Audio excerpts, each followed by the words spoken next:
देख भाई, बेचारी को हमारी मदद की जरूरत है। अरे तू मुंह क्या देख रहा है, जल्दी से चलना। आपने हमें बुलाया क्या? हाँ बुलाया तो था, थोड़ा ये मटका उठाना था। अरे मुझे क्यों उठा लिया, मैं तो मटका उठाने बोली थी। Oh sorry.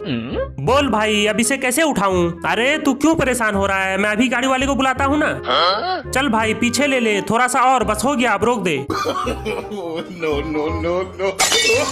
अबे आलू के छिलके, तुम सबने मिलकर मेरा मटका तोड़ दिया, आज तो मैं तुम सबको छोड़ूंगी नहीं।